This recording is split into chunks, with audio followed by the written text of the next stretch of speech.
Doors are locked, my keys are lost, I'm reeking of beer. Well, I'm not fussed, no, I've had a good night. The cheap drinks, the good friends, the bright lights. I've been out here living my nightlife. The whole time you haven't crossed my mind. And my friends said you want the right type. And you've made it pretty clear that right. Tomorrow's headspins be alright. Cause I'm starting a new chapter.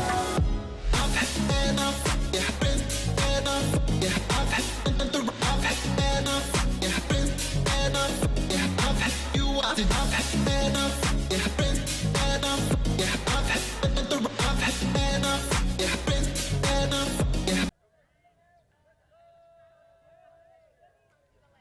Good afternoon, my pedigree chums. How are you getting on? We're here in the women's division.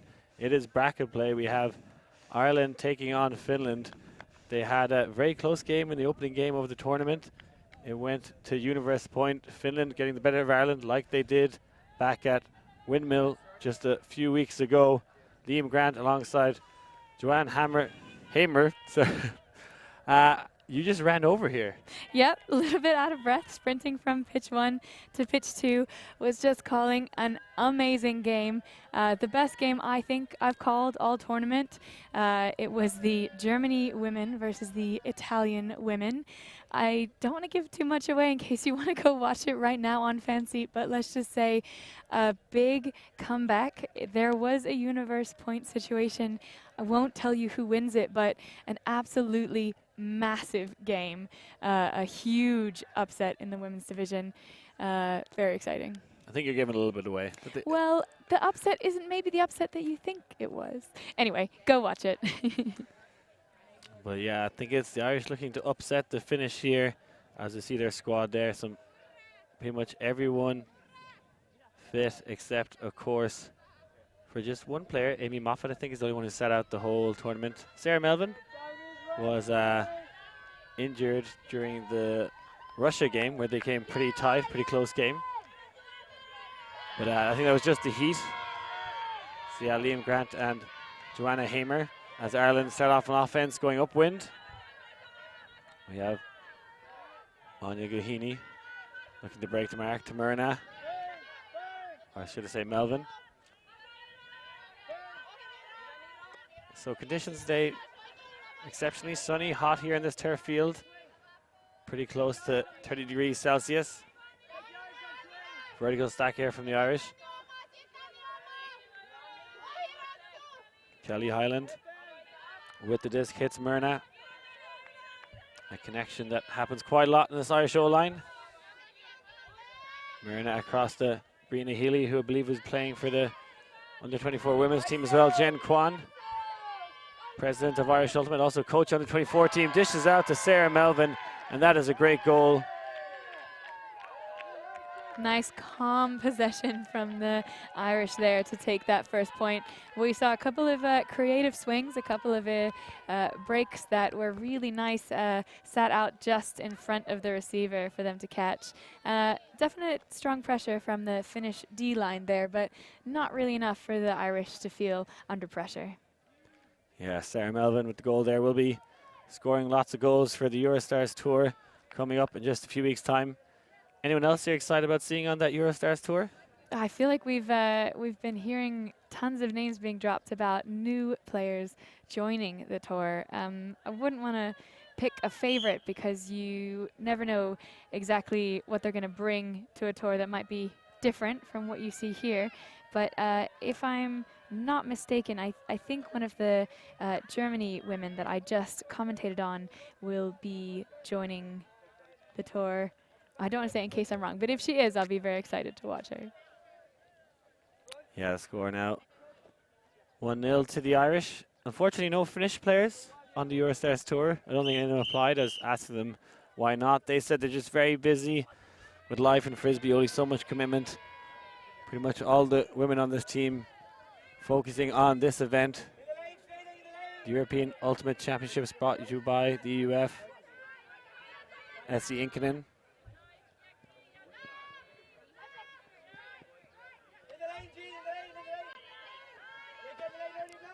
Running up the field. That is Maya Leno.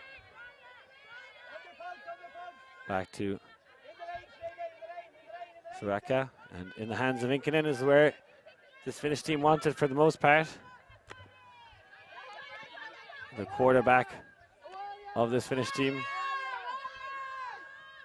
Here the Irish calling their plays in Irish, Asquilga, to try and disguise what they're doing. It's a bit of a forced backhand at the moment anyway. But Inkinen able to break the mark. To Vestman, who shoots just outside the end zone. Leno puts it out of space, and another clean offensive hold. Beautiful start from both teams for this game. That is Keki with the goal. She actually comes from a farming background. Her family grows strawberries and herd sheep. Amazing. We saw that this Finnish O-line is fairly established. They keep a pretty strict O-line throughout their points, and we've seen them be so successful. It's hard to pick out any players specifically to watch out for because they're all so strong, but we saw Westman there, the tall receiver with some really good play. She's definitely one to keep an eye on. She just eats up yards and gets open free at will.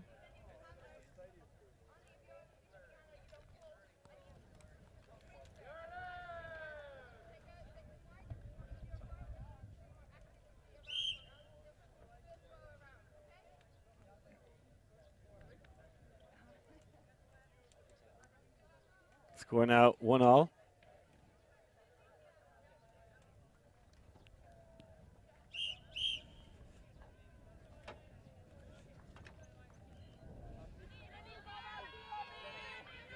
So both teams able to score. Going upwind. Myrna with the dish, sends one to Melvin. Gets a good read on this, gets up early. Oh, bounces out of her hands. That's an unfortunate error. We'll give Finland a chance to get the first break of the game. Beautiful throw there, really sat out into space. Sometimes too much space, too much time to think about the catch causes the turnover.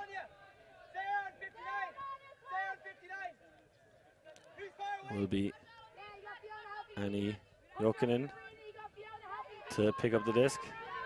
Used to play with club SOS. Was part of that Atletico squad though that won EUCF back in 2017, and that was an unfortunate drop as well from the finish, so Ireland get it back. Koskin, who was actually wearing golfing gloves, you can see her with the white gloves in her hand, doesn't play any golf. Back to Boyd.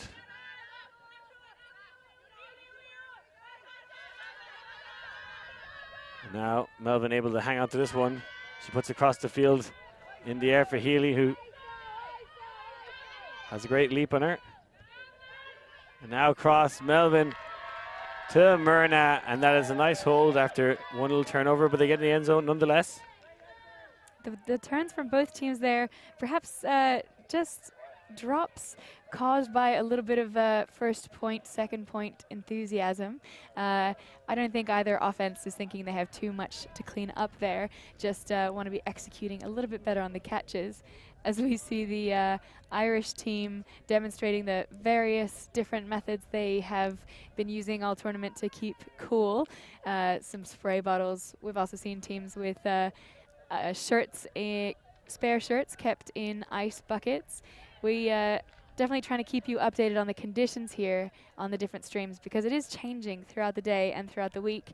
Right now, one of the hottest slots of the day, 3:22 local time. This pitch, hotter than other pitches. The turf captures the heat, radiates it back up, also changes the wind.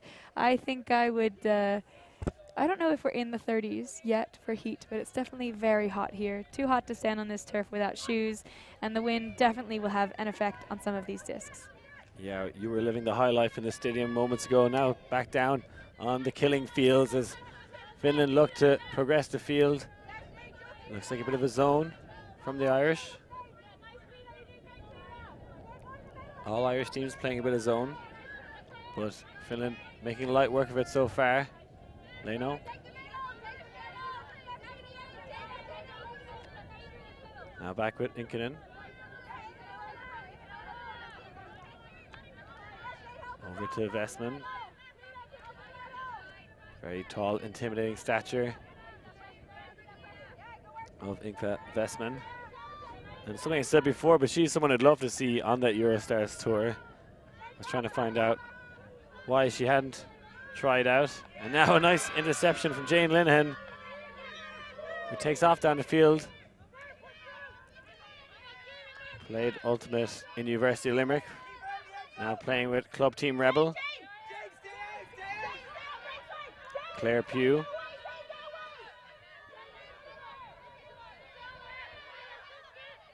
Around now. Sinead Dunn, who fires towards Jane Linehan, and this comes out of the hands. Very close to the double happiness there.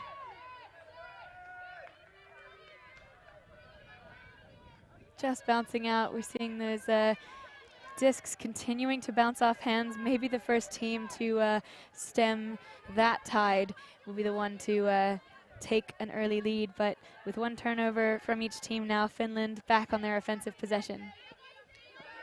Vestman going for the dumb swing approach against the zone.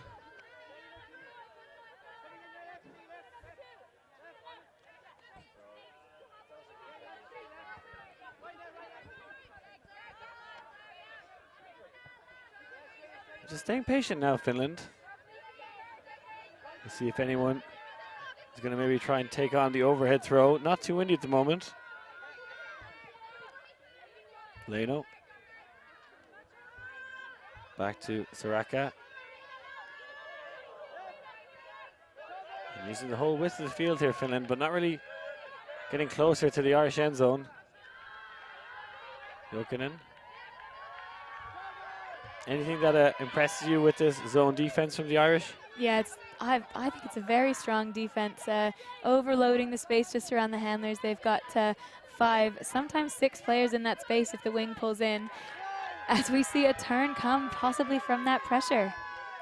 Yeah, I think it's more so just they're okay with Finland swinging over back across the field, make them take a lot of passes. Hopefully something like that happens where they get a turnover. And now they set up a vert stack very deep. Maybe looking to isolate Pugh in the handler space, and she goes up line and bounces, and a great handler cut to get the first break of the game. That definitely seems like a play Ireland drew up, as something they were expecting the handler to make. Cut up the line. As soon as she gets to a point where the defender overcommits to take away that open side, immediate turn to the break. The throw goes up before she's even swung her head around from making that cut, but effective if they know what they're going to do, as we see that uncharacteristic drop from Essie Inkinen. Yeah, Essie Inkinen, I believe the only Finnish Eurostar so far. Yeah, she's a fantastic thrower and pretty much carried this team to gold 4 years ago in Copenhagen with some exceptional throws against Switzerland in the final. Switzerland, #1 seed at the moment, at least going into quarterfinals. They stole the top seed. Many people not giving them a huge chance at this event, but this women's division wide open with, I'm going to, spoiler alert, going to tell you the result of the other game. Germany are out after losing on universe point to Italy. I actually was watching the first half of that game, was tied to 8, and then Germany went on, I think, a 3-4 point run. I'm like, all right, this game's over. I'm going to go get ready for my next one. Little did I know what was in store.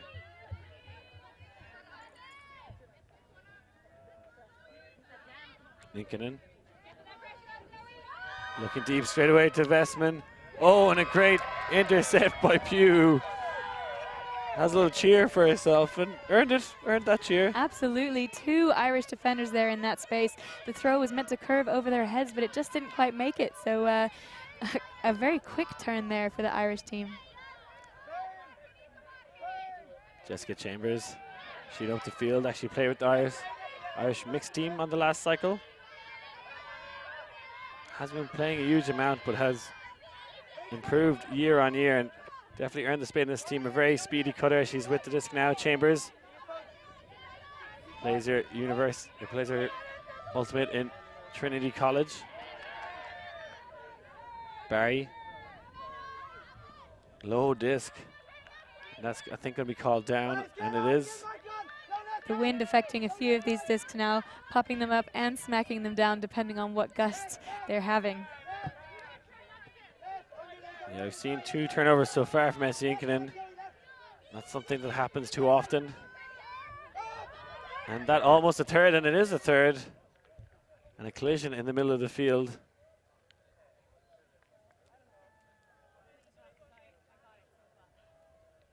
Players just discussing if there's any injury, if anyone affected by that contact. It looked like McCarthy got to that disc the quickest to me.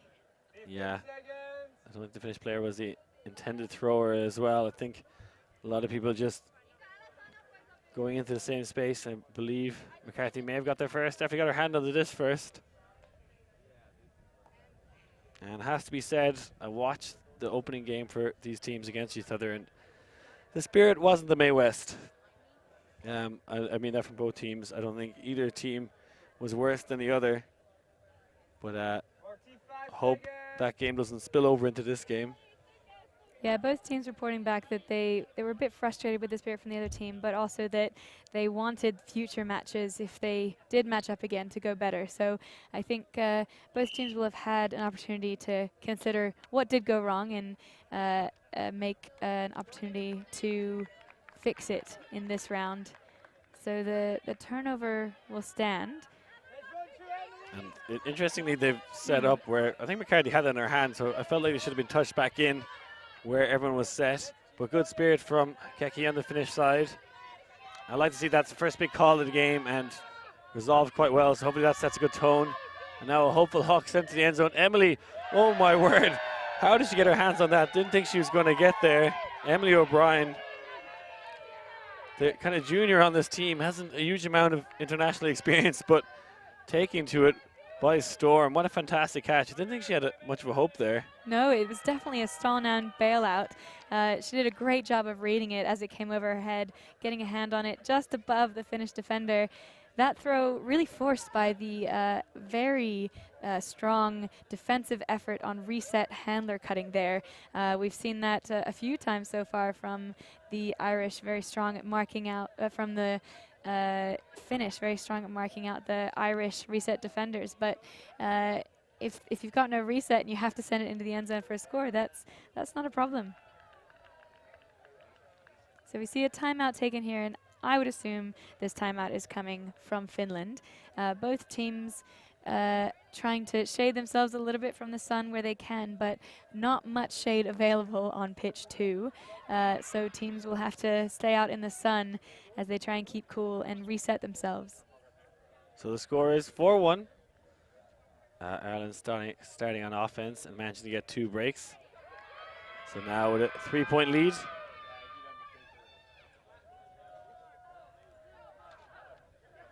A mix of Finnish and Irish supporters in the grandstand. As we've mentioned, we've seen plenty of teams go down 2 breaks early in games. We've seen plenty of teams go down more breaks than that early in games and come back to fight and contest. No lead has really been safe in this European Ultimate Championship so far. Partially teams who maybe are getting to know each other, working each other out, but also the stakes that are at play here. No team willing to give up and roll over when the bracket play is at stake.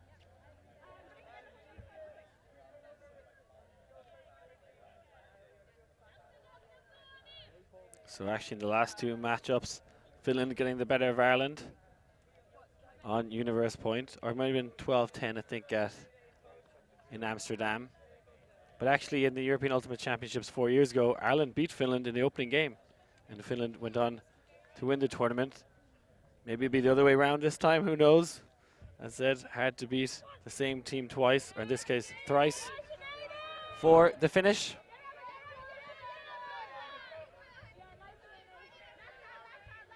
And we see that Irish zone again, whose zone's managed to get 2 breaks off this Finnish team. They'll be happy with that.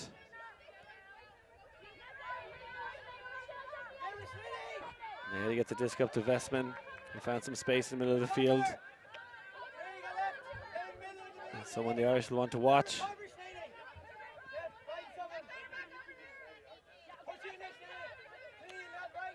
Just keeping it safe now again, Finland.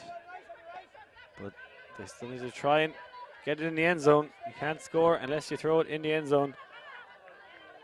Jokinen. Now they get some space upfield. Sariola. Inkinen. Just working the little give goes. Quite stagnant downfield at times, Finland. Cutters not stressing themselves out too much. Happy to take their time. Now Westman again. Rantanen. Oh, a vagrant pass across the field. Well recovered by Inkinen. Able to get some yards as well after that catch. Much better this time for Finland against this zone defense. Ireland sticking with it as well. Or now they think about transitioning, but no, they'll stay with it. What's your thoughts on that, Joanna, about teams staying in zone defense? I definitely like it as an option. It's maybe not right for every team in every zone. It depends on, I guess, the purpose of the zone and what they want to be forcing the offensive players to do. But I definitely think it's definitely worth considering for every zone. How far do we want to go with this? At what point does the zone become more effective, less effective as the pitch shortens? We've seen, I think, probably equal amount of zones so far in games that I've called, staying all the way into the end zone and melting to match at brick or even half. Sariola just kind of playing the pop in that zone offense, looking for space directly in front of the handlers. It's usually Vestman then coming in for the big gainers. Haven't really even thought about a deep shot to finish. Only have eyes for the short pass. Inklen now. Some nice quick little passes. You see the Irish zone starting to tire a tiny bit. I don't think they finish when they're too tired. When they're not active, they're just kind of strolling around the place.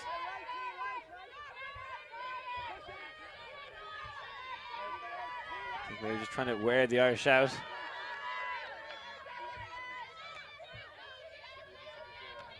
Westman again.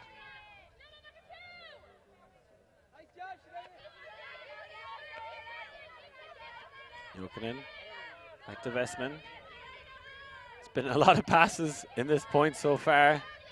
Good concentration from the finish as Inkinen has to rise up to grab that one.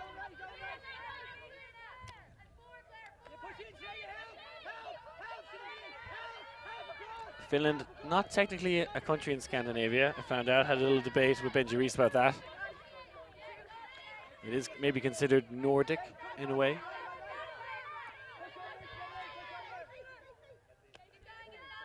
This is one of the longest points I think I've seen in a while, just in terms of pass count or offensive possessions, not necessarily points. But so I've commentated on this Finnish women's side twice now, and I would say if I were thinking about putting a defense against them, a zone might slow them down, but I don't know how much it will stop them. They have very, very solid throwing capacity, and then this O-line that I've mentioned, I think, I don't know if it's 7 players, maybe 8 or 9, maybe they have a few subs, but strong chemistry between them. They know each other very well. They have been in positions like this many times, completely comfortable to just pass it between themselves, knowing where they want to put it, and also happy to lose position, happy to go backfield. That's fine with them as long as they still got the disc and attacking towards that end zone. They don't mind where on the pitch they are with it. Jokinen.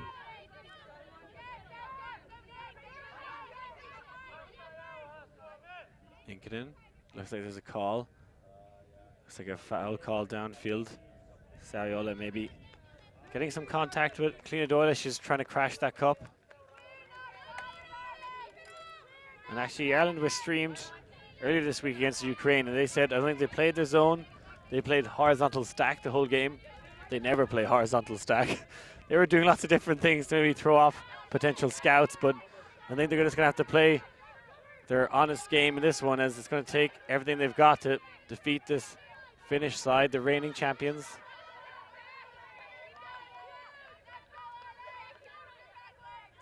The Germans are out of this competition, or at least out of winning a medal, which I'm so shocked about. Any big standouts for Italy in that game? Oh, so many. The final point is the Eurostar Ferolfi finding Chesky, which was the pair up you really think was going to score the final score. They were massive for their team throughout. But lots and lots of players on the Italian side really going to work. A fairly evenly distributed offensive line. Yeah, Chesky also winning, I think, Defensive Player of the Year runner-up in the women's division, I believe. Actually got an award from her college, and now almost an opportunity to score there for Finland. I'm glad I'm not counting passes for this point. I wonder if it gets to a certain amount, does the clock reset? If you get over 99 passes, does it go back to 0? Because I'm guessing it's over 100 passes in this point so far. I would think so, yeah, potentially breaking the stats machine. I don't know if Cap's going to go during this one, but one put it off. Maybe Ireland just happy to run down the clock. The Irish O-line getting a good break. The Finnish O-line, to be honest, aren't running too much either. They've been just outside the brick mark for best of a decade now. And just not rushing it, not pushing anything. The danger, as we see that catch go in for a score. As I was saying, the danger sometimes with really long O-zone points is that you might start to get a bit antsy. You might start to think, oh, if we keep going, maybe we will turn. Maybe we should try and put something up pitch. But you could see the calm on the Finnish O-line players' faces there. Not even a thought about a scuba, a hammer, any of the riskier throws. They are so confident and so happy to work it up the pitch. I wish we knew how many passes that was, because it might be a tournament record. I'm not good at estimating numbers, but I'm pretty sure that was a billion passes. Maya Leno with the goal to end that marathon point. I think my hair has gotten significantly longer since that point had started when it reached the end of it. But it's a clean hold, that's all that matters.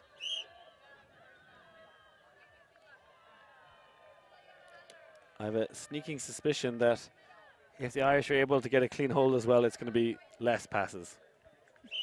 Yeah, that's true. Potentially getting the measure of that zone with that offensive point. The O-line strategists will go off, talk about what worked, what was the zone looking like, what should we do now instead. Potentially come out stronger in the second time.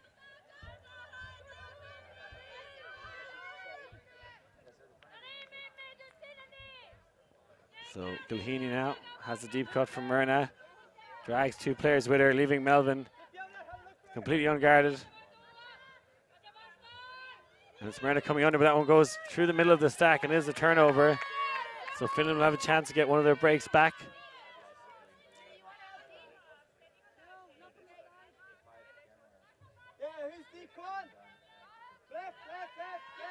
Lincoln in. Back out there after being part of that mammoth O-point.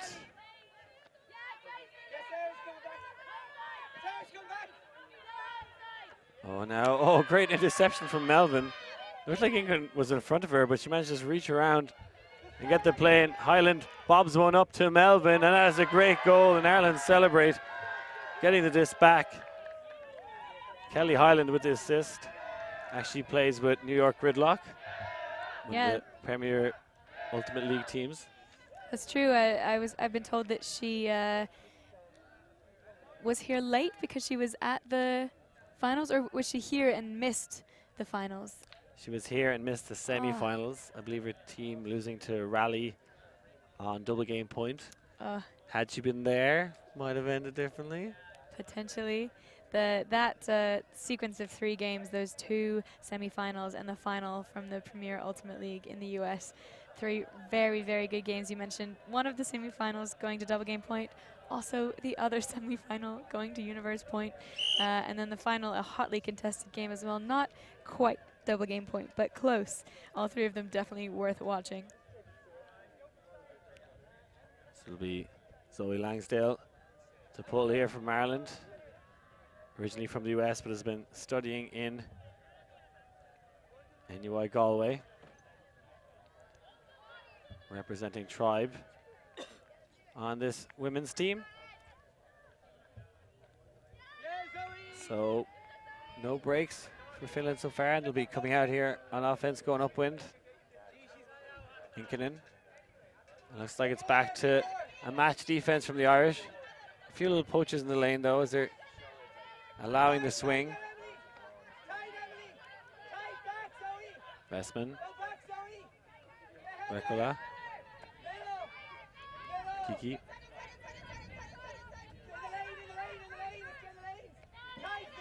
Soraka. Now getting yards, and there comes Ringden looking for Rantanen. That one a little short. Oh, Pugh goes up to early, bounced out of the hands, can't get it.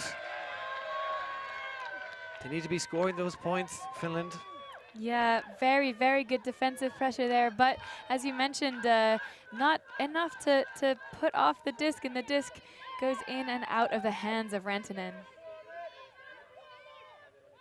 Yeah, Pugh went up early and in front of Rantanen. Didn't get a touch to it, but maybe putting her off a small bit. And there's a pick in the stack. So it is Zoe Langsdale with the disc now in the front corner of her own end zone. Ireland trying to go downwind for another break. See a few people wearing gloves on the field, and generally I don't wear gloves. I've worn them once or twice in what was very, very cold, wet and windy conditions. And again, Emily O'Brien with a great catch, and he got bumped a bit after, calls the foul, which is fair.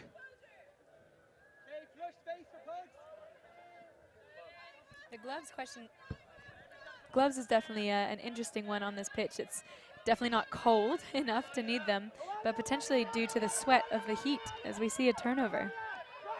Yeah, I think that's one Emily Bryan maybe not as experienced as some of the other Irish players in the field. I think sometimes when you get bumped like that, you just got to play on, because it actually often gives advantage to the defense to set up and maybe talk about it after a point. You say, hey, let's have less contact if we can, but calling that there isn't a real advantage when you're in possession of the disc. We're now leaving Finland with a shorter field.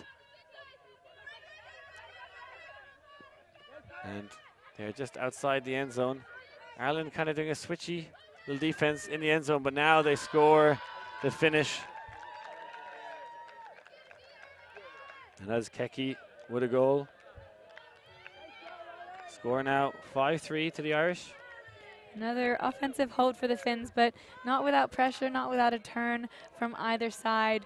The Irish defense putting on tons of pressure, but their offense not quite as efficient at converting as they were earlier in this half. The Finnish offense still really, really smooth. Rantanen open whenever she wants to be. Inkinen likewise. It's going to take a lot more Irish pressure to stop the very strong O-line players from Finland doing what they want on the pitch.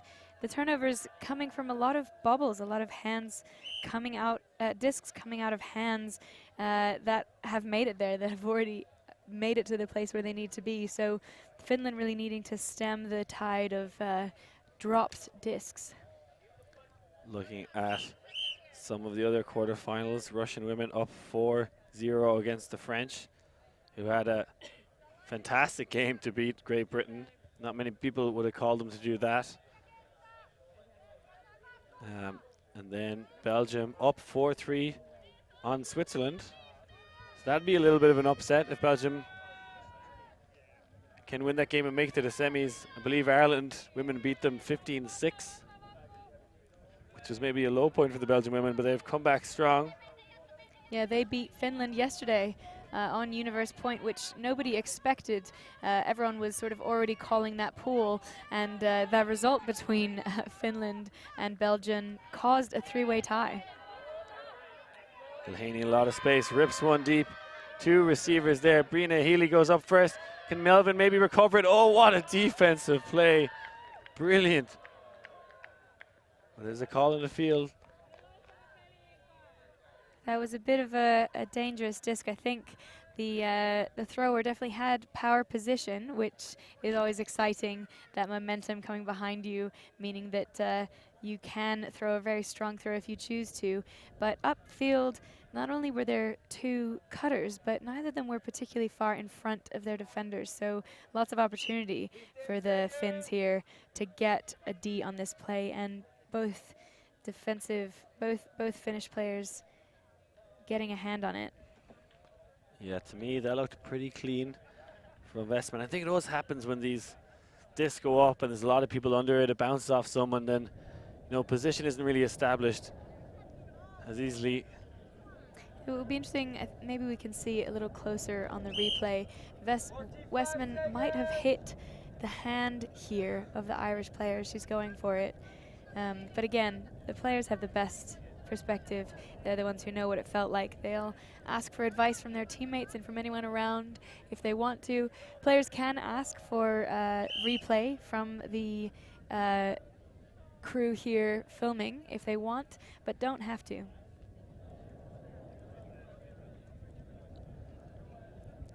Yeah, I'll give my opinion. I think it should be a turnover, but it looks like this one will be contested and go back to Anya Yohini, who has this now. She was way back near the halfway line when she threw that one.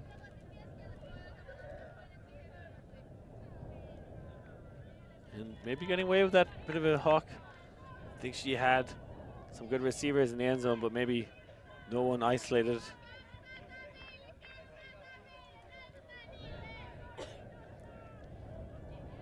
This is the Irish O-line.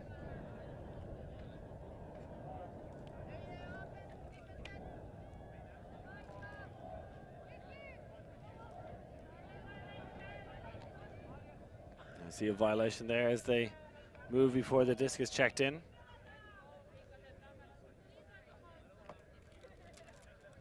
Some of the Irish lads and some of the mixed team staying back to cheer on this women's side. Both of them now out of contention for the podium. But Ireland looking to get their feet on it and get past this Finnish team. Gilheeney puts one out to space for Myrna. Melvin goes deep again. Lots of people in pursuit. This one probably going to fade to the right. Owen goes up again. No call this time. Vestman with some great defensive pressure, and she screams, I want to say, in anger or happiness or a combination of both. Yeah, pumping up her team there, asking them to get on board with her. She is such a defensive threat. She wasn't marking the player that was going into the end zone there, but the speed to catch up and the height to knock the disc out of the air. Nikkinen has barely been off the field. I can't think of a point where she hasn't been on. Same with Vestman, getting lots of game time at the start of this one. Obratskova. Very flat force from the Irish. As this Irish O-line tries to recover. Sariola sends one deep. Gilheeney has the deepest position, is able to shepherd that one out of bounds. If the Finnish team want to come back from these two breaks that have been had on them, they're going to need a little bit stronger, a little bit steadier D-line offense. This is an Irish offensive possession, as you mentioned, so Ireland just looking to put the hold in. The Finns in a two-break hole, needing to come back with 2 breaks. Myrna, first cut. Now this put out to Kelly Hyland, who can definitely rip one, and she does now. This one fading maybe a little too much. Myrna can't get on it. Kelly Hyland actually usually has a big old arm on her. Actually competed in the windmill pull competition a few years ago where she won a silver medal with mixed team Rebel. I was on that side with her. It was my first time meeting her, playing with her, and she was sensational in that division as well, playing mixed in the US with Space Heater, who unfortunately lost in was semifinals of, I can't remember, it was either quarters or semifinals of US Nationals. Kind of because of the infamous bobble catch. Do you remember that catch? You ever see that? No, I didn't. There was a hashtag the bobble. I think they lost to Philadelphia Amp, and there was a clear catch and then bobbled and ran out of bounds. They have observers in US Ultimate. Thankfully don't have them here. And observer called it in. Everyone knew that she bobbled it and it was definitely out. You could see it clear as day. but that's not how it works in the US, and there was a little hashtag around the bobble in a replay of it. So she was victim of that, but that's all in the past as they look to advance to the semi-finals here. But it is Finland with a chance to get their first break of the game. Very easy to tell the two Irish lines apart, but this Finnish D-line, pretty much the same players as their O-line, and that pass, again, another turnover from Inkinen. Now she has the role of taking the more difficult throws. That's going to happen. Usually your main O-line handler probably has the most turnovers than anyone on the team. That's expected, but even for her, that's a few too many. And if she plays like that throughout the rest of the game, they're going to struggle. Definitely, and as you mentioned, quite a few of the O-line players crossing over onto the D-line here. A strong move from the perspective of trying to get some calm if they get that turn when they're on offense. Some strong players to help them put it in, but potentially a dangerous move if Ireland holds this offensive possession, then Finland is out again on offense. Some of their offensive players are tired. They might lose some of the cohesion that has done them so well so far on that offensive line. Finland appear to be I don't think they look necessarily worried, but the lines that they're calling indicate that they think it's very, very important to come back quickly here in this first half. So it'll be interesting to see what they can do here to sort of stem the tide of fear. So yes, the timeout call by the Irish, probably a good decision.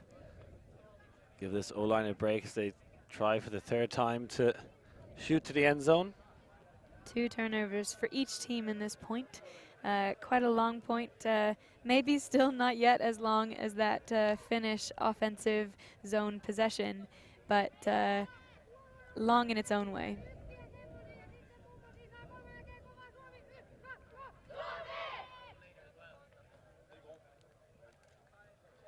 Let us know if you're watching on the YouTube live stream.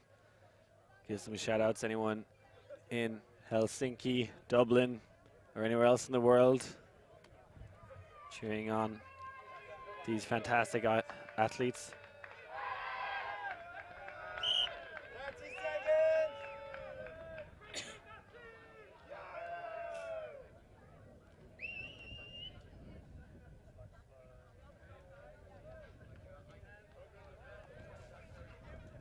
The wind picking up here on this pitch, an umbrella near us just going down. The wind, as it has been most of this tournament on this pitch, going from the right to the left of your camera and a little bit from behind the camera to the far side of the pitch. So in terms of coffin corners, it's this left near side end zone cone. Sorry, the left far side end zone cone. That's the hardest one to get out of.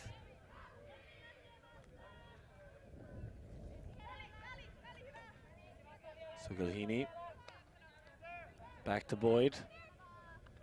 Lulu Boyd playing her ultimate in Scotland. Brina Healy goes up early, too early.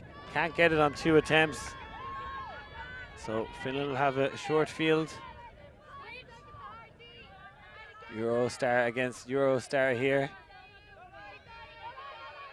Inkinen shoots up line. A nice shot across the field, and that is a break for Finland. They celebrate that with the enthusiasm that they've been building up through that whole point. Very, very important for Finland to get one of those breaks back now at this early stage. They did put it in there, a really nice break throw, but again, not the casual, clean offense that the Finnish will be hoping to have there. Inkinen's throw a little bit behind her receiver, just not looking quite as on point and confident as we've seen them earlier in this tournament.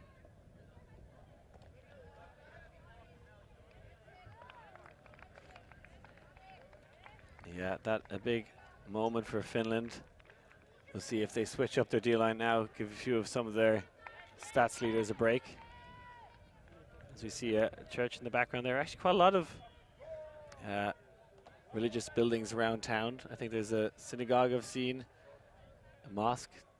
Beautiful architecture in the city of Győr. Yeah, absolutely beautiful. There's a gorgeous river that runs right through the middle of town.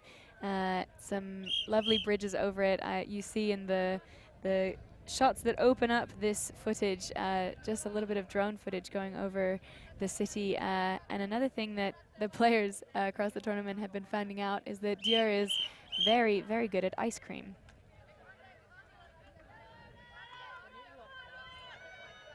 Let's see how cool this Irish offense can be after just being broken for the first time in the game. A lot of the same players staying out there. I think maybe just Jen Kwan coming on. Similar for Finland. Inkinen, as we see here, out again, coming in for this D. Fiona Myrna, safe as a house. Great grab under the pressure of two Finnish players. And to me, Fiona Myrna is the best player in Ireland. Wow, that's great to know. I'm not as familiar with the Irish players. Not quite a stoppage, not a contest on that score, but Inkinen just having a chat. But the Irish keep that hold. Is that a one-pass hold, two-pass hold? Very, very fast there. Yeah, wasting no time with that deep shot.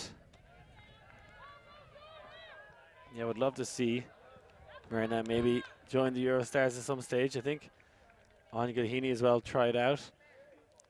Beautiful deep shot there if you're watching anyone at home.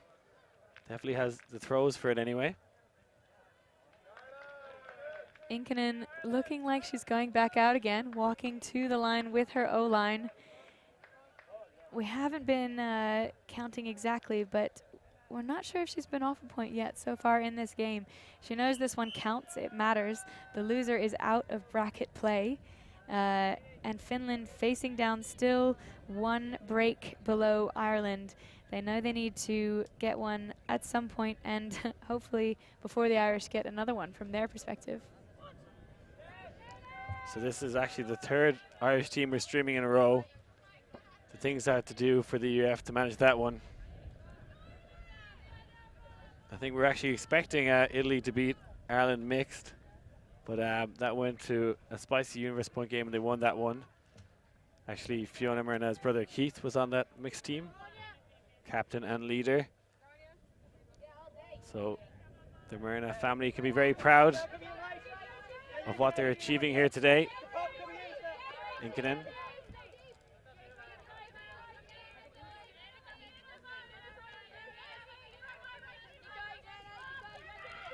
Oh, and a great interception by Pugh. Shoots it to Leahy. Maybe a travel called.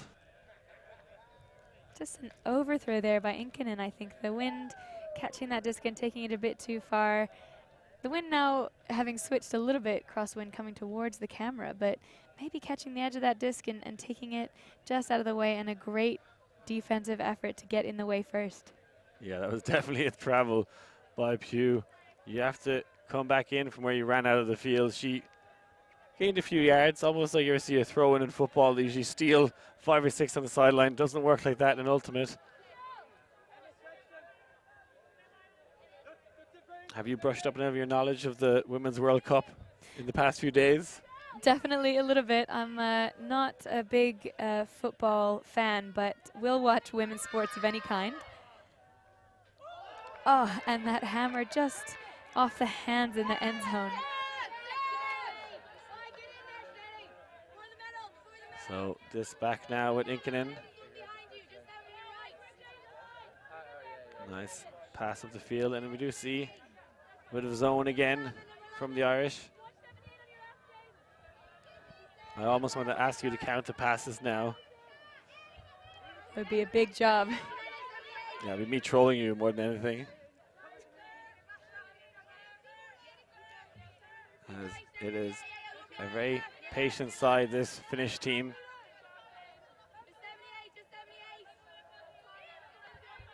You don't win a gold medal without knowing how to play zone, so they know what they have to do. Just need to keep that concentration. Now Inkinen sends one across the field. Beautiful hammer. Vestman,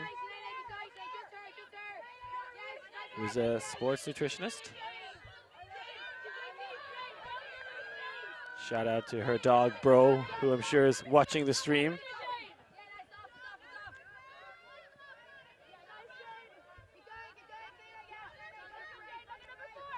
I think this game is likely to turn into a dogfight as things progress. Been very tight matchups every time these two nations have collided.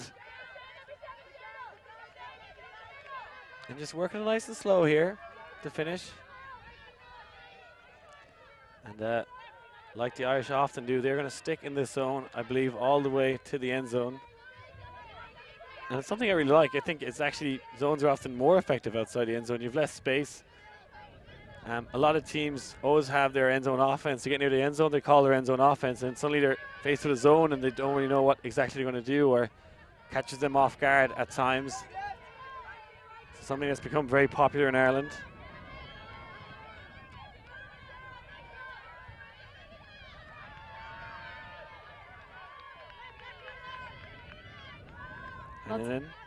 Lots of cheers and information coming from the sideline towards the Irish defenders, encouraging them to keep running in the cup, and also giving them little pieces of information about where the offenders are behind them so they can adjust.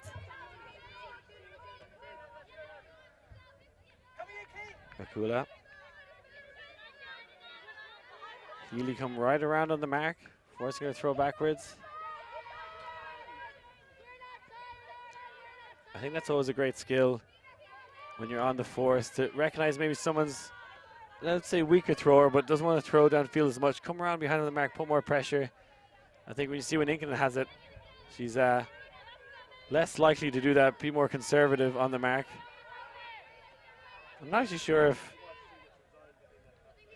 Healy's maybe, I was going to say she's doing a little assassin on Inkinen, but that's not actually true. But definitely kind of almost forcing away from Inkinen. They want to keep the disc out of her hands. With Vestman now trying to get in the end zone.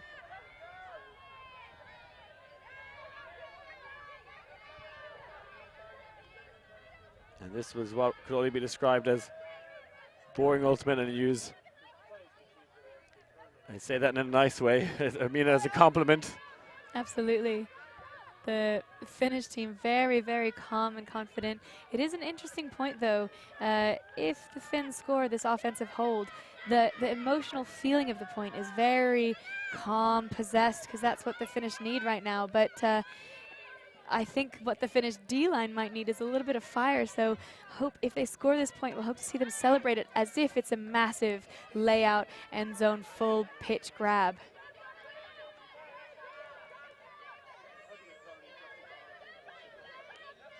Just parked a few meters outside the end zone here. Inkinen, who's going to have the guts to pull the trigger. Leno, who scored that long offensive point earlier.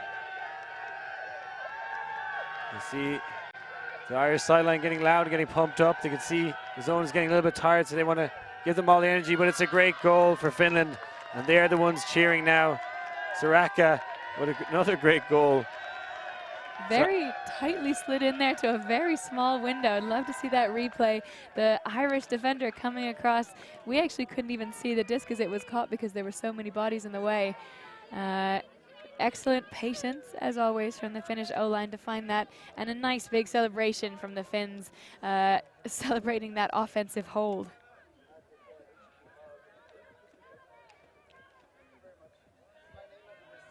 So I think there's pros and cons in playing that zone defense for Ireland. One, you're keeping the O-line out there for quite a while, but I don't think they're running too hard. And you can see Finland probably relying on fewer players than the Irish. So I'd like to maybe see them come out with more match defense, maybe do some poaches, try and make them grind really hard for their points, try and tire out their legs, because if you really make the likes of Inkinen investment work hard, they're going to have to take a point off every now and again. And that's maybe their time to strike. True. We see Inkinen leaving the pitch now, letting her D-line work without her for a point. Highlight of the day for me so far has been getting a new pair of Tokai cleats. Oh. So yeah, I'm sad to see the Irishmen lose. Sad to see the mixed team lose in the quarterfinal, but I have a smile from one ear to the other after the beautiful new Tokai flight cleats. Check them out. I do believe Onyegahini's actually wearing some. Definitely seen a few pairs on the pitch, and I believe Eurostars get a pair of Tokai cleats, so we'll definitely see those on any of the Eurostar players. Not sure what happened there with Myrna. Was she running out of space, but can't gather that one up. So Finland with a chance to tie the game and get back on serve. Annie Jokinen.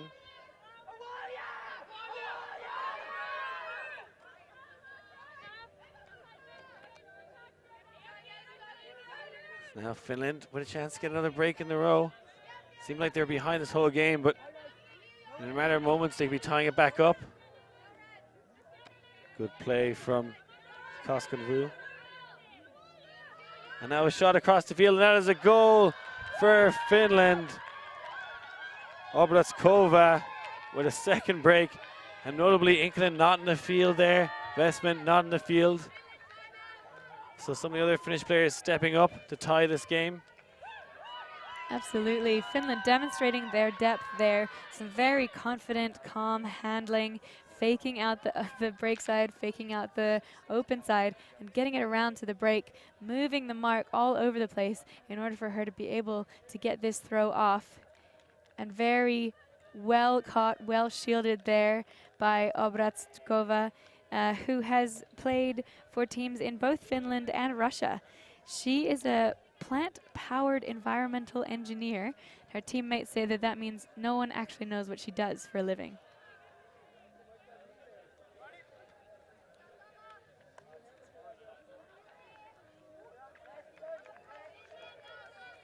I think the assist there by Furka Elenis, who I believe is 39 years old, been playing Ultimate for 20 years, which is a lot. That's a lot of years. 2 decades of experience under her belt. And actually this is a timed half, so it is Galaxy point, folks. Galaxy point at 6-6. Don't know if I've seen one of those yet so far this tournament. It's nice to have a closely contested half, but I think we imagine that we might meet the time cap here with these very long offensive points in the zone from the Finns. So whoever gets to 7 first will take this half. You know what, I'm going to say whoever wins this point is going to win the game in my books, because if Finland can go downwind and get this break, they'll be coming out in half on offense. If Ireland go upwind and score their offense, they'll have that 1-point lead if the game trades out. So this is do or die, as often is a Galaxy point. I say that now, but I didn't think it happened. But yeah, I've been, Hanny's been asking me to make a lot of predictions on air this tournament, and every single one that I've made has not come true. So you let me know who you want to win, and I'll predict that the other team will win. Well, if I could, I'd want both teams to win, to try and stay unbiased, but you can probably guess which side I want deep down. A low pull that hugs this near sideline. Ireland are able to get it centered. Gilhini. Myrna. Gets a nice undershot to Kelly Highland. Melvin goes up for it. That kind of string play from the Irish, very hard to stop, and a stray pass. I don't know if there's a call there. Maybe a tangling of legs, hard to see.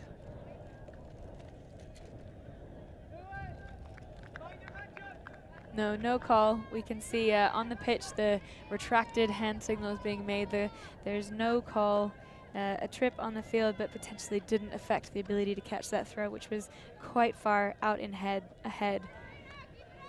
Yeah, the wind actually just picking up a small bit, kind of coming from this near sideline towards the far sideline, and definitely more towards the left side of the field. So Finland kind of with a chance to break going downwind to take this Galaxy point. And now the up line shot to the most experienced player on the field. She looks to get a swing off. And again, this is an honest D-line from Finland. No one crossing over, deep shot comes. Young versus old, and old cannot take it. Another disc bouncing out of the hands of the Finnish side. Not an easy catch by any means. Strong defensive pressure there, but the disc did make it over the defender and into an area where it could be caught. Finns still need to keep reeling these ones in. Yeah, Linus took up a great position. Got up early, we just can't hold on to it, unfortunately. Boyd. Galini has Melvin on the under. Marina's free downfield, but she's ready to engage her dump. She goes back to Boyd this time, who then hits Marina. Puts it at the space for Melvin to run onto. Melvin maybe gonna host her this time after turning over once already at this point. Runs a nice little give-go. Puts it up high to Kelly Highland, who uses her hops. Still wearing a knee brace. Had a bad knee injury 2 years ago, but has come back even stronger, which was great to see. Played for the Irish mixed beach team before. Boyd gets the break around, probably a foul on that. That hammer reset quite excited. I actually thought it might have been intended for the player in the end zone, but either a very well weighted reset or works very well from the second chance there. But then, yeah, Boyd going around with a very aggressive attempt at a round backhand and the definite foul from the contact there. Yeah, I think the Irish maybe not adjusting to the wind at this point. I agree with you. I'm not sure if the hammer reached the intended target, but it's with Boyd now. Wants to try and break the mark to Melvin. Eventually gets free on the open side. Fantastic stuff for Melvin. So Ireland win this Galaxy point, but the universe is still at stake. Absolutely. Taking the half 7-6. But again, we've got 2 breaks for each team now, so essentially on serve, but the Finnish team will come out of the half on offense. Yeah, exceptional ultimate from both of these teams. The European champions trailing to Ireland 7-6 as we go for a 7-minute half. Well, Liam Grant and Joanna Hamer, any final thoughts before we take a little wee break there? I think we should go for a 7-minute half, but I'm not sure if the players on the pitch know that. Both teams are appearing to put a line out onto the pitch. Yeah, either we've been misinformed. Yeah, I'm not sure if the teams actually both know that it's a timed half.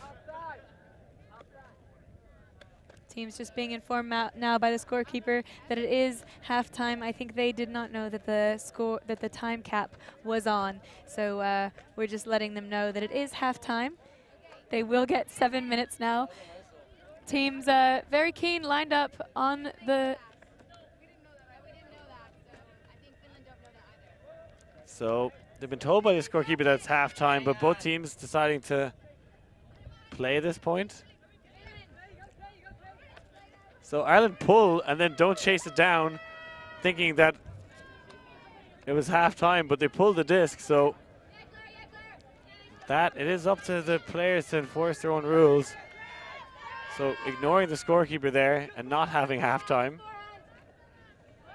But I do think that means they won't get to have halftime at 8. So as long as both teams are aware that that is what is happening, we'll make sure the message is communicated. But now back into play.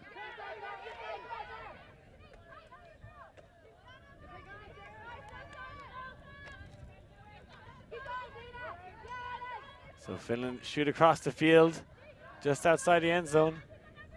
And an easy break pass for the goal. Leno with a beautiful assist there. And the Irish team a little bamboozled by what happened there, and they've really messed up.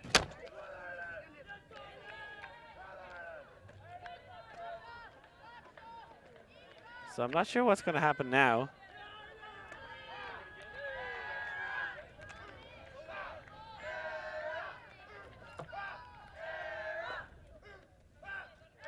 So might get a second attempt at Galaxy point. I'm not sure what's going to happen.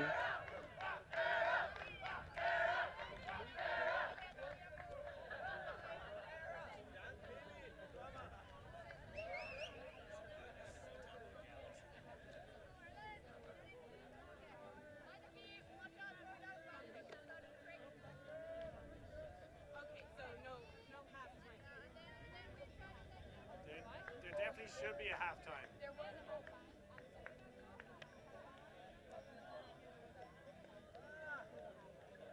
No, that's not.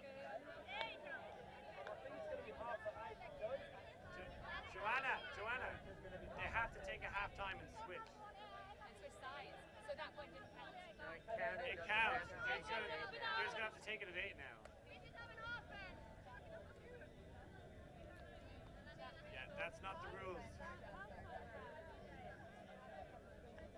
It should have been half at the last point. I called it. Joy, just have half an eight. It's half at 8. Half at 8. It should have been half at 7, but take half at 8. You should have a halftime. You have to have a halftime. I think we should. Like in this year, it's ridiculous. It's half at 8. It should have been half at 7. But can we You should have have it taken half at after 7. this It's time point? half. Yeah. Can we just have You have to have a halftime. If both teams decide to have the time after this point. You should have played it, but you did. I don't stop it. You can do whatever you agree to. Can we agree to have halftime after this point?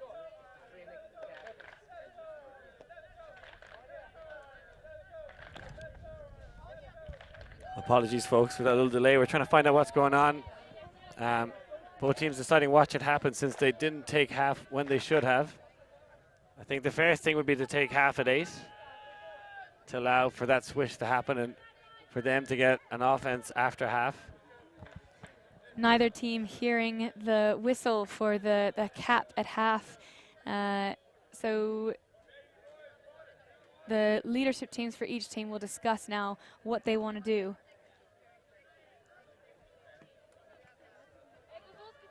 I think Ireland played that point and Finland scored it, and they have to acknowledge that.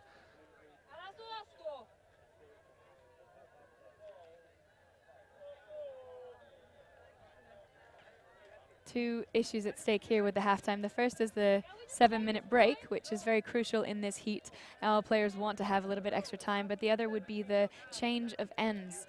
After halftime, obviously the team's supposed to be going in different directions, and in this wind, that does make a difference.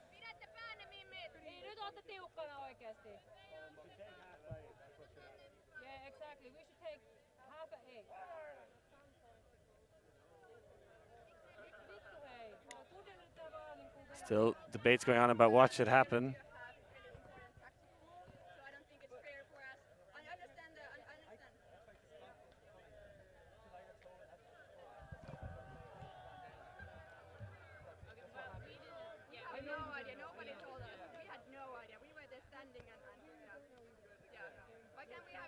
I think it should be 8. I think it should happen.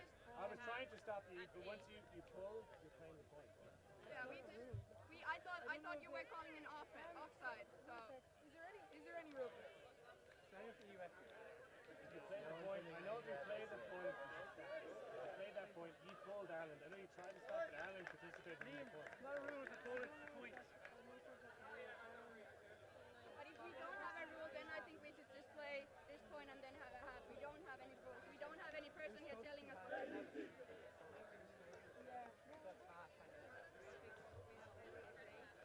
Yeah, we cannot take the point back. So I don't like you also decided to play. We had no idea. Nobody told us. Yeah, I had like.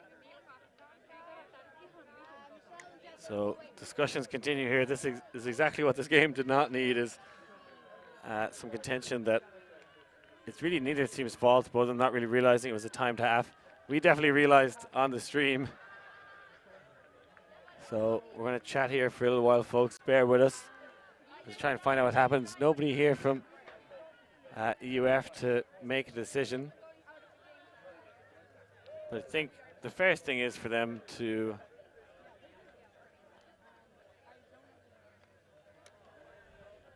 play half at 8, I think is the fairest. We don't have any representatives here from the tournament who can provide clarity on the tournament rules, unfortunately. We have volunteers calling time caps, but then ideally the situation is that the teams here and adhere to the time caps. Given what's happened so far in this game, not sure what will be the outcome.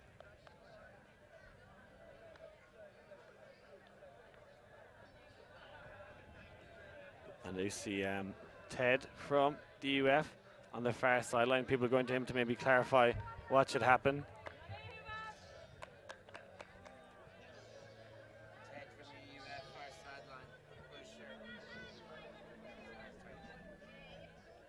Players having had a discussion and moving back onto the pitch, so some resolution agreed to. By the fact that the players are moving back to the lines, we assume that what has happened is that they have just agreed to take half at 8. Ironically, we've wasted a lot of time deciding when halftime should be, so this is probably going to be a shorter game, folks, at least in terms of how many points are played. But you can see Coach Ian French was very annoyed that that point is allowed to stand. He was trying to maybe stop them from pulling and playing, but I think the Irish team participated in that point. They have to acknowledge it. I've never seen anything quite like that happen yet in an ultimate game, so all players confused about how to respond. But a resolution come to 7-7. The players will play to half at 8.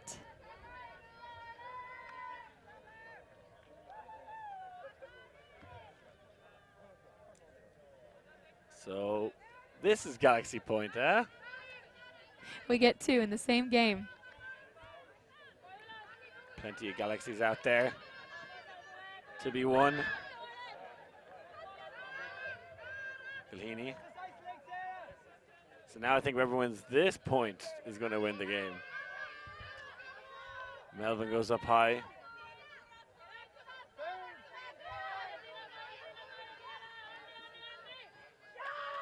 And a turnover from the Irish on the reset.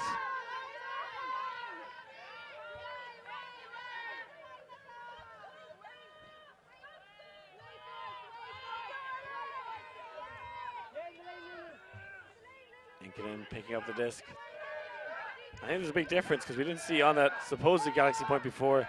Finland did not have the stars out there, and that's probably because they didn't realize it was an opportunity to break for half, saving them for what they thought was the Galaxy point and actually is in this case.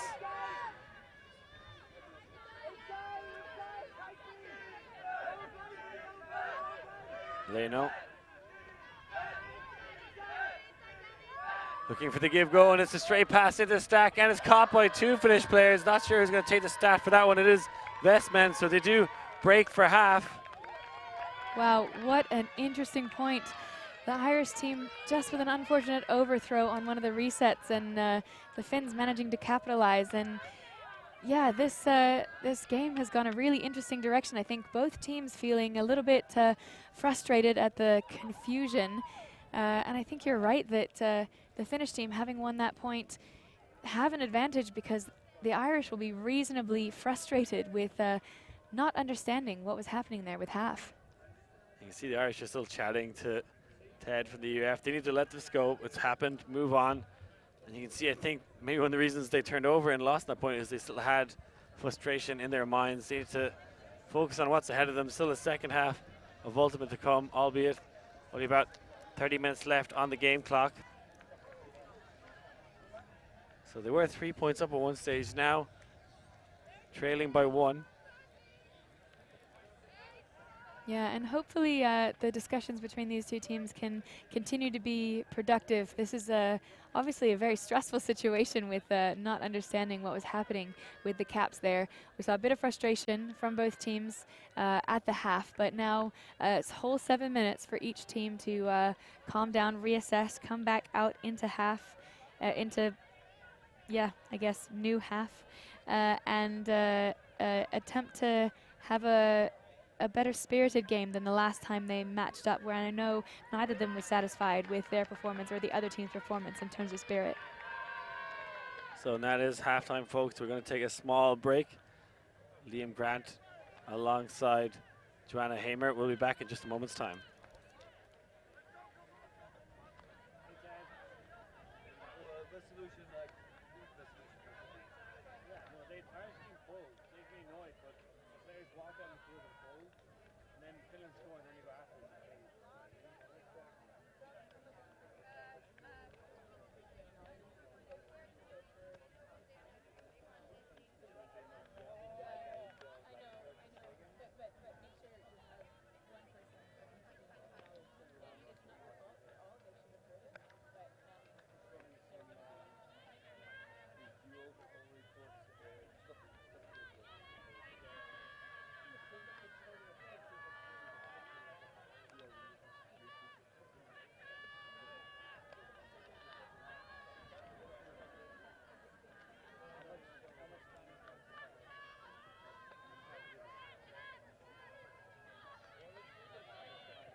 had scored it, then would have won.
I was seeing it, but then it come back. I was trying to do it. No, that's right.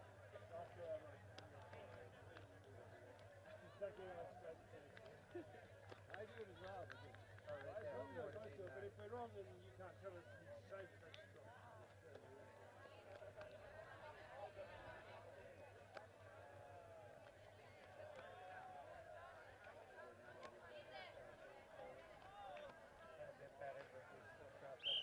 One minute!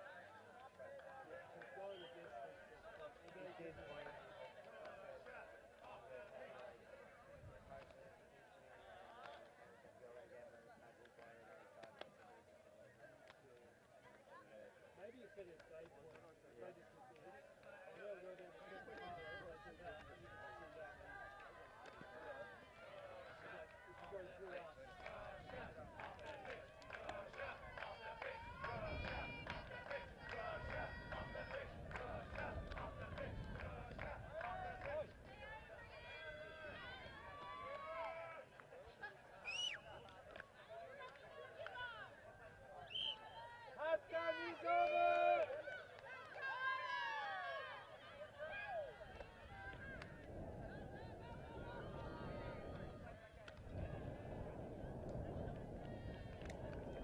And we are back, folks, for our second halftime there. Another few minutes off the clock.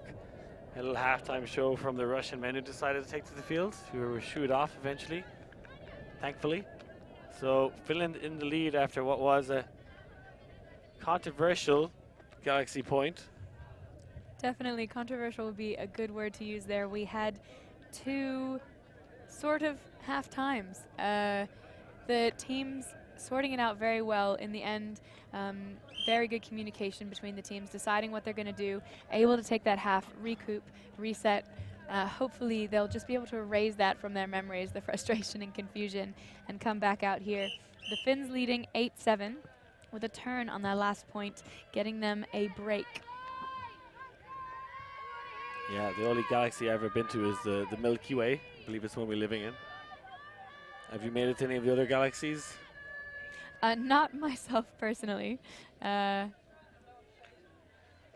Maybe someday, as Kelly Highland pulls, known as Bezus, across the Atlantic. But just goes by Kelly over here. Investment on the field.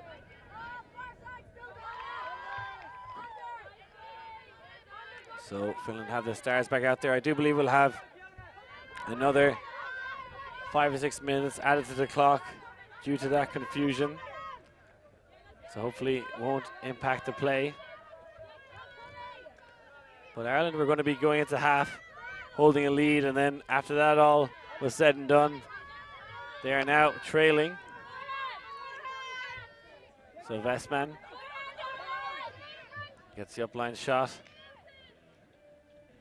And something is called. I believe a foul on that throw.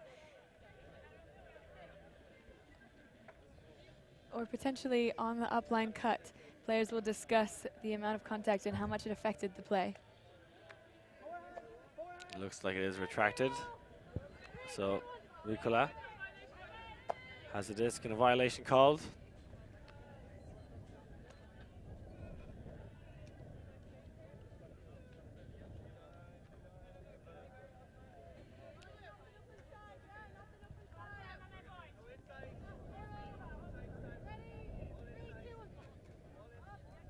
The Russian coach Dima has come over to scout this game. I'm guessing that the Russian women have already made light work of the French. At least that's what I'm guessing from seeing the Russian coach here. Definitely everything to play for in this women's division quarterfinal. Vestman runs a little give-go. Really enjoying this matchup against Myrna. Lots of touches for Ricola.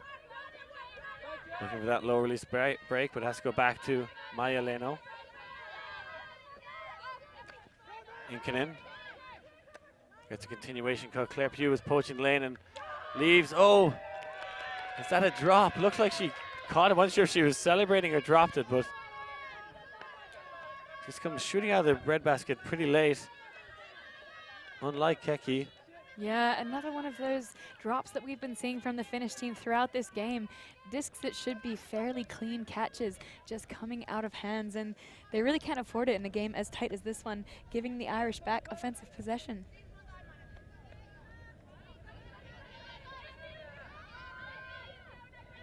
Myrna now in the middle of the field. Jacks one deep. This one is being zippy and fast and way too far and low for Jane Lennon to run onto. But good field position.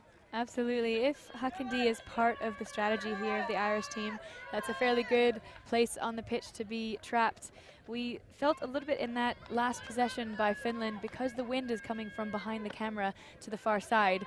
The swings back towards the camera are really difficult. They're upwind into the wind swings, very easy for the wind to catch an edge and take it out of the way. So if you like to talk about high side and low side of the pitch, the side of the pitch that's stronger to be on, safer to be on, easier to throw from, that's definitely the side closer to the camera. As Finland with the full field to go now.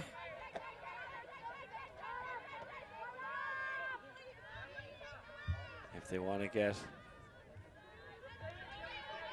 this offensive point after half.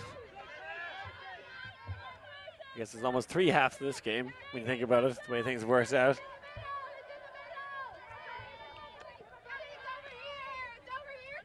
But this is with Finland. They've worked it up to halfway. Oh, good pressure from Myrna, but Vestman matches her equally with a great catch. And the safe hands of Ricola. Looking for Inkinen on the swing. Can't get it off. But again, it's Vestman who's always been the release downfield. Myrna maybe forcing her under. Doesn't want it to be available on the deep shot. And that was a pick in the stack. I think the Irish were forcing middle there just based on their sideline force calls, and have now switched entirely to forcing towards the camera as they get closer to their own end zone. So potentially trying to stifle a few of those longer puts initially with that force middle look. But again, the grind continues. Rantanen has called a timeout just outside the end zone. Both teams very slow to walk onto the pitch after this timeout. This game taking a lot of toll, both physically and mentally. Often in a game, the only thing that's difficult mentally is keeping your focus in and keeping your teammates working together. But in this game, there's also some focus to be had around what is happening, what's the score, where are we starting from. I think quite a good move to take a bit of a pause here. On the end zone line, so obviously quite good field positioning for Finland. We always mentioned difficult to come out of a static start after a timeout, but both teams definitely wanting to recollect themselves at this point. Yeah, other games happening in the moment. As I said, GB mixed taking care of Austria mixed 15-6. I think Switzerland women have already beat Belgium 15-10. So that is decided. Russia women in the semis as well, beating France 15-6. So all other three semi-finalists decided. We have Switzerland women, Russia women, and Italian women. Just this one last spot to decide. Will the reigning champions be able to hold out against this Irish side? This is a big point. If they can get this upwind score, they'll be leading by 2. With not a huge amount of time left in the clock, I do believe we'll be playing to about 107 minutes or so. I'm not sure if our game clock has been altered or we're just going to play to that number, but still time for the Irish to get back in this one. So actually we saw one of our YouTube viewers, Dominic Smith, decided to count the pass after I asked him. Thank you very much, Dominic, for that. He said it was 77 passes, one of those long zone O points for Finland. That's so impressive. If you think about going out onto a field with a friend and throwing 77 passes in a row without any drops, I'm not sure most people do that at practice or as a warm-up or even in casual throwing outside. So for the Finnish O-line to smoothly go through that under the pressure that they were under, it's pretty impressive.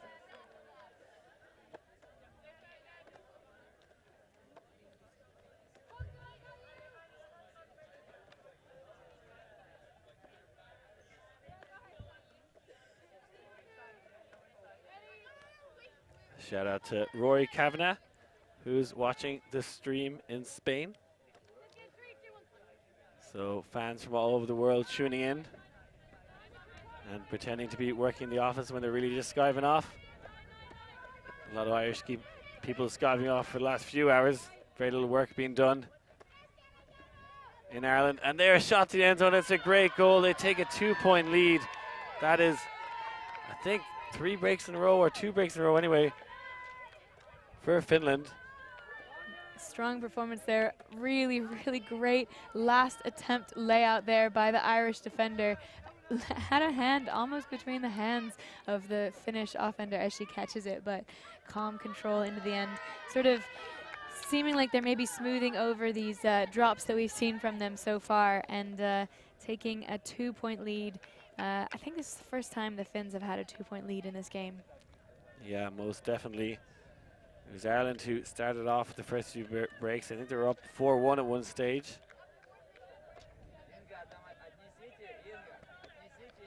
Now trailing by 2, having to go upwind on offense.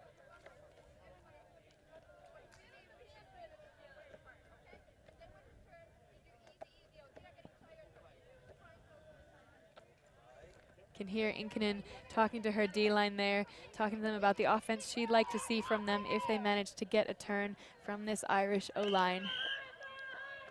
She's really the field marshal of this team, player, captain, coach, talismanic. I've spoken to players on her team who say that when she's on the pitch, they just don't feel like they can lose.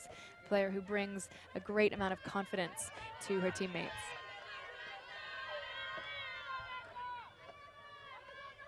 Nice pull from Keki. Ireland near the break mark. Get the first pass off to Myrna. Floats one up to Melvin. Goes up casually with one hand, looking for Highland. Now back to Boyd. Again, that's that cut across the field from Myrna, who does find Highland on this attempt. Nice fake.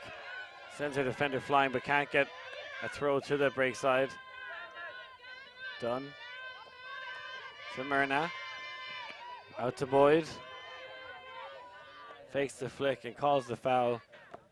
And again, these are one of those fouls which I feel isn't that usually necessary.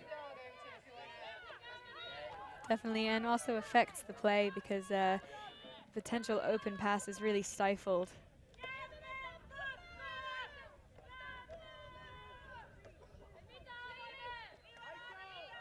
Boyd. Looking for Gilhaney up the line. I think she's jumped that one in, or at least ran it in. Great goal from Anya. Wearing that visor. Very sunny here still this late afternoon game. Absolutely, still very, very warm.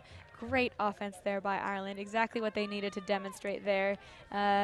Looking as confident as the Finns, but a different style of play. Rather than as many passes as they want, tiny, small, not worrying about where they are on the pitch. They go from the more athletic grabs, the more space taking up throws, moving the disc really strongly down the pitch, and closing out that hold into the end zone. Taking the difference to within one. The Finns just leading by one break now in this second half. Second half, you might say. They'll need to get a break back if they want to level the score. So this Irish D-line with a lot of pressure on their shoulders. Yeah, Anya Gilhaney will stay out on the field after getting that up the line score. Deciding their matchups now, so that's it. They're going to come down in a person defense.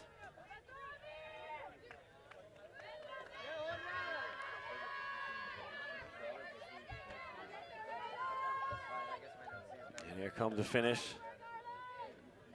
They'll want to keep this 2-point cushion if they can bang in this 0 point.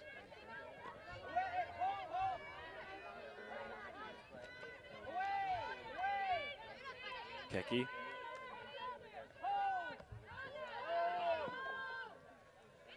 Force middle again from this Irish D-line. The sideline calling out where they want the force to be as the disc moves. Yeah, I can tell you they were shouting in Irish earlier, but now resorted to English. Not sure why. There's a call on the field.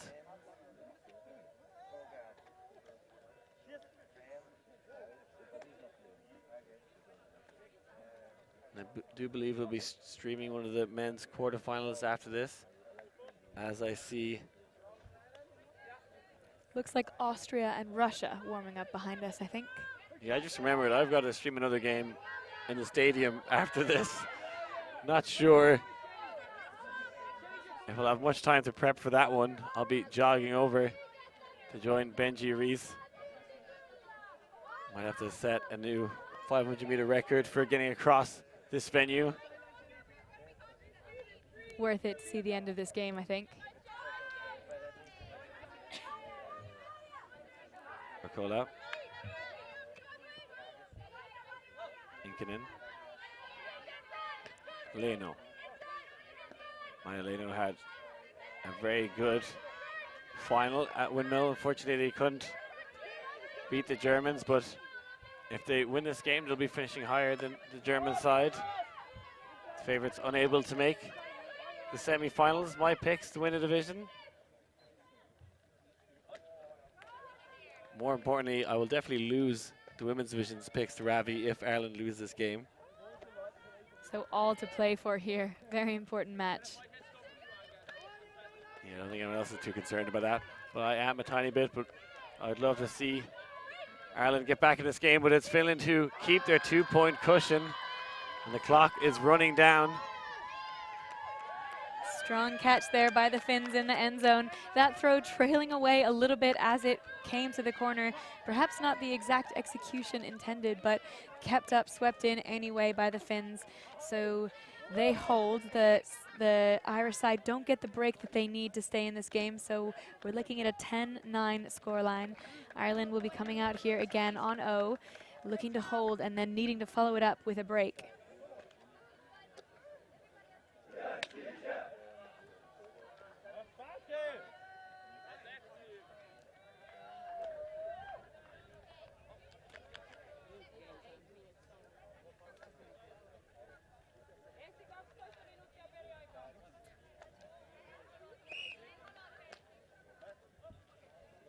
So what do you think Ireland need to do if they want to try and get some breaks off this Finnish team? Yeah, it's an interesting question. I think probably, although I really liked the zone that they put on at the beginning, I think that's probably not the tactical call, because the last thing you want to do at this point is slow down play and let that cap catch up to you. I think the Irish offense has been looking very good when they play to their athletic receivers, take space, put big throws up. It's been very effective. The question really is, what does the Irish team need to do on defense to get a turn from the Finnish O-line? It may be a question of shutting down the superstars that we've been calling out, figuring out who is the match you can put on Inkinen, on Westman, to stop them doing what they want to do. You obviously can't take away everything from such strong players, but maybe you can take away their first option. If you can keep Westman out of the deep space, if you can stifle Inkinen's reset cuts, maybe you'll have a better option. But first, the Ireland team do need to close with a hold here on offense. Just back to Myrna, who finds Highland. Thinks about the deep shot, but now it's going to look maybe for Myrna upfield. He's going every other, now sends it to Melvin, who has a good position and gets up with a fantastic grab. Celebrating that one, she is pumped up. Emphatic score there from Ireland. The Irish team screaming and rushing the pitch, just what they need to be in with the excitement here. As we mentioned, the Irish O-line not having too many problems, very strong receivers. The Finnish D not being able to stop them too much. Lots of excitement and enthusiasm around that score. Sarah Melvin clutching her ankle there, maybe just adjusting her socks. The Irish team need to pull up their socks now if they want to get back into this matchup. I think you got to be thinking about this point or the next one. They have to be getting a break. Absolutely. They're going to run out of opportunities pretty soon. Closing in on 10 minutes to this cap. Not that many points left in this game. Now would be a very good time for Ireland to get a break.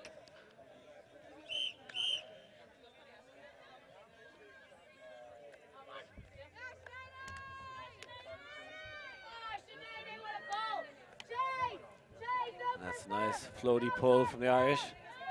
Able to get down there. And it looks like a zone again. Interesting to see what Finland do here.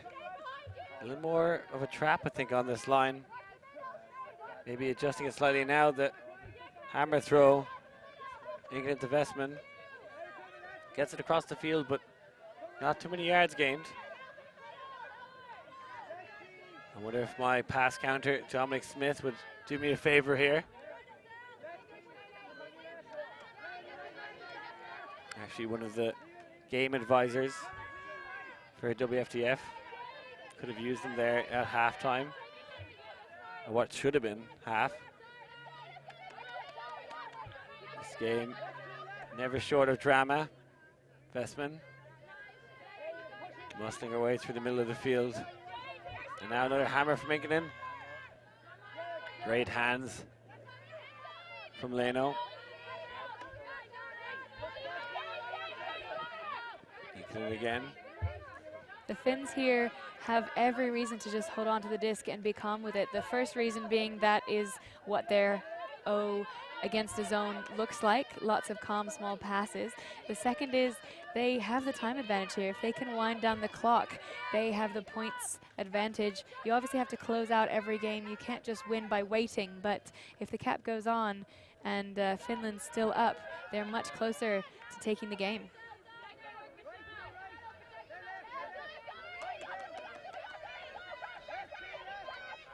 And there is the turn. And the Irish crowd goes wild in the stands. You can feel the Irish team are starting to believe now they can maybe tie up the game here.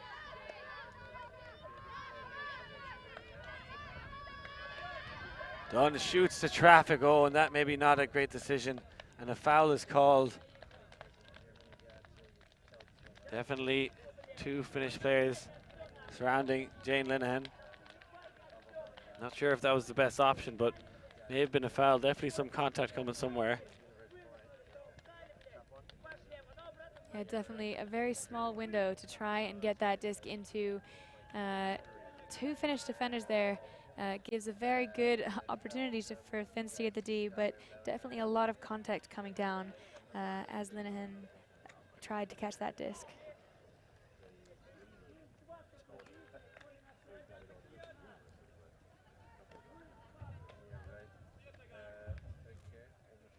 This discussion going on for a bit of a while.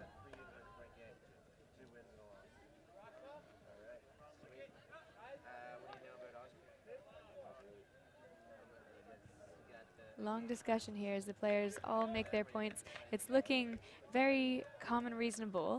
The players listening to each other and hearing each other's points of view. We know that both teams wanted to have better spirit coming into this match than they did in the first matchup. So really being intentional, taking their time about chatting through these discussions and these calls.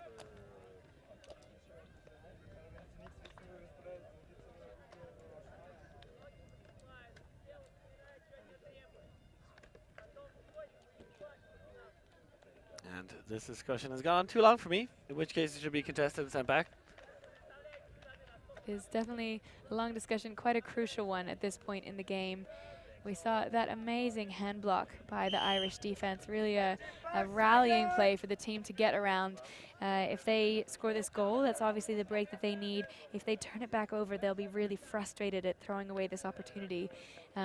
Hopefully they can discuss the foul call without the gravity of the situation affecting their decisions, but we see the hand signals. It is going to be contested and go back to the thrower.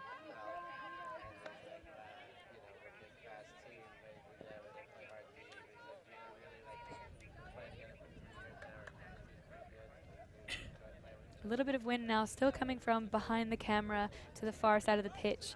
Getting a little bit stronger as this point goes on, so we'll see if that has an effect.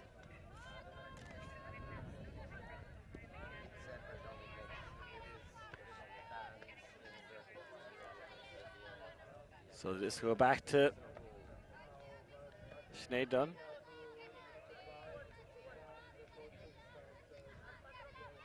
Looking for the swing, getting high in the stall count. This time, Jane's able to reel it in. Looking for the reset out to space. That's not going to work. Confusion into the handler position. Rantanen immediately busting deep. Yeah, wasting no time as they want to prevent this Irish zone from setting up. They eventually recover, but Finland have made it all the way up to the halfway line. Inkinen. Getting high in the stall count. Looked like might have been a double team and stall out being called.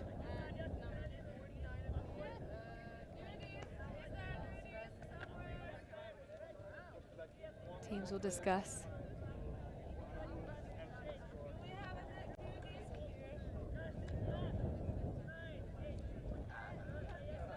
And we're getting a new disc, but I'm not sure if we'll be getting a turnover. It's pretty rare.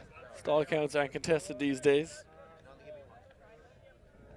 Unless the disc is still in the hands of the thrower and very visibly turnover. It's often very difficult for the... Oh no, an uncontested stall out agreed to by Inkinen there. Very, very good spirit from the Finnish team. Yeah, has to be said. Very good spirit there.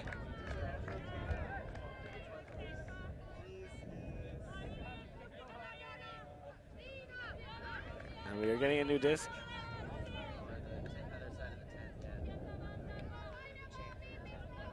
And presume that means disc is in when they threw the disc to the ground. Yeah, we'll assume that's a check, that the disc is now in play, back with the Irish on offense. Done. Swings to Leahy.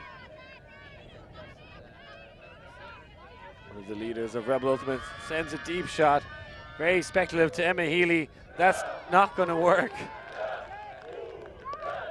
Bit of a bailout there. The Irish did a good job to be under it and have an opportunity, but too many Finns there as well. Too many bodies possibly in total. Nobody comes down with that disc.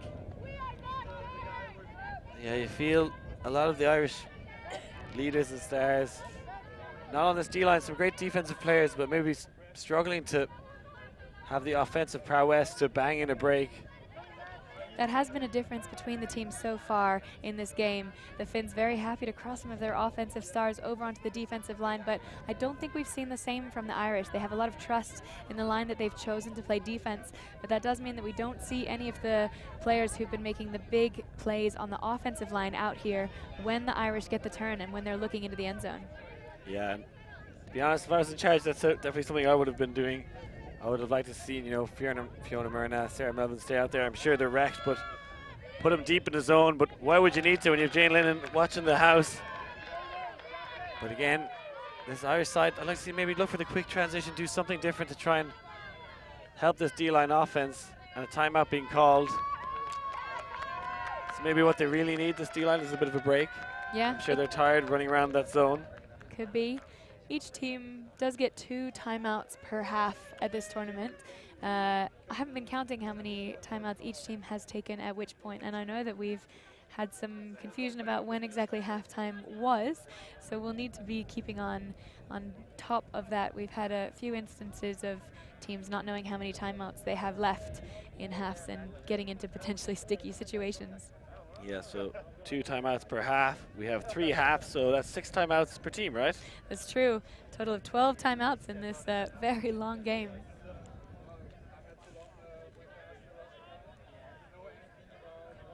As we see Mr.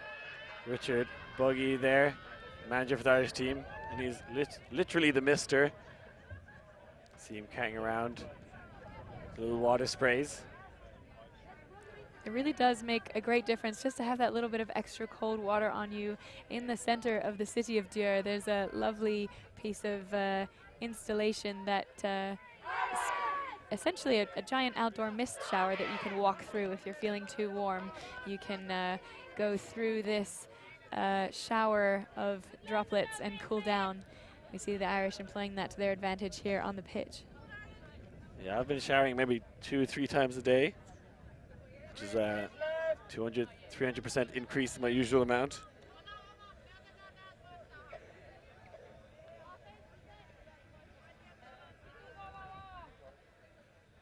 So Sinead Dunn going to pick up the disc. Ireland setting up in a vertical stack. A lot of poaching in the lane for the finish. I would have maybe like to see the 3-4. It's giving the opportunity for the finish. You see them there setting up in a clam almost around the Irish vertical stack. They're going to need to get a lot of movement to have someone free. And again, they try and isolate one player, but I'm not sure if it's going to work. But it is one of the D-line leaders, Claire Pugh, that comes back, gets some momentum. And it's Jane Lennon again, who's forever free, looking for Pugh, getting high in the stall count again.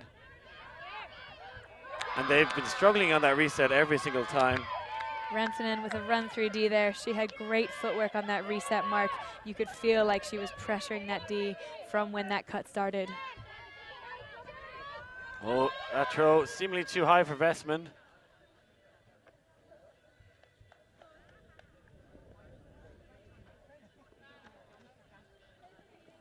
Two lines here on the pitch. There's the line that's the outline of the pitch, and then there's the 3-meter line. And I think Westman just outside the line of the pitch when she catches that disc. Yeah, thanks to our game advisors, Ravi, Pastor David and Ted for setting the sideline there. I thought I was going to have to state it after seeing that replay. That was definitely out. Cleena Doyle can't hang on to that one. Again, so many opportunities for this Irish side to break, but they cannot capitalize.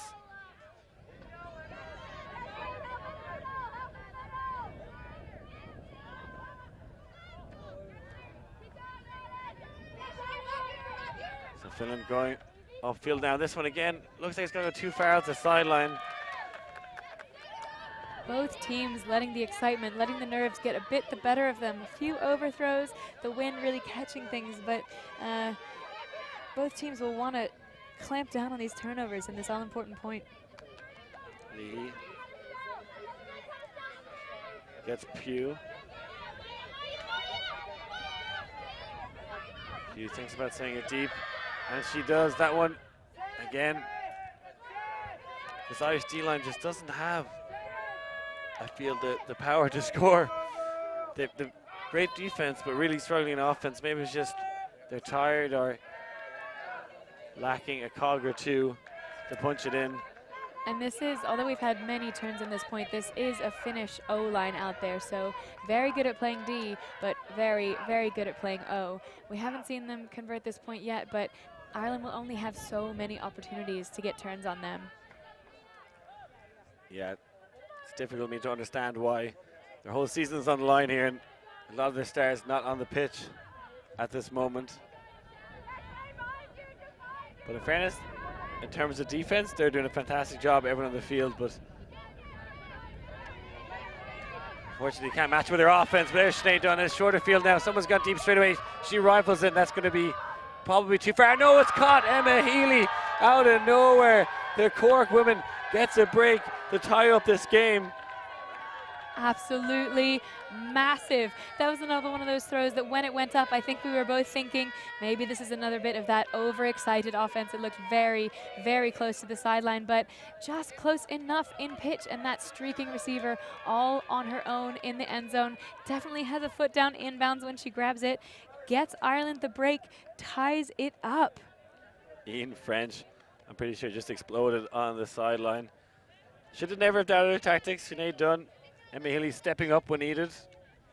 That was definitely a buttery biscuit to the end zone to tie these things up, and now they have their stars. Everyone's a star in this Irish team. I'm probably unfair by saying that, but maybe just the more known. The whistle just going from the volunteer here, marking not yet the time cap. It is the time cap. Was that game to 11? So the cap went off in that point.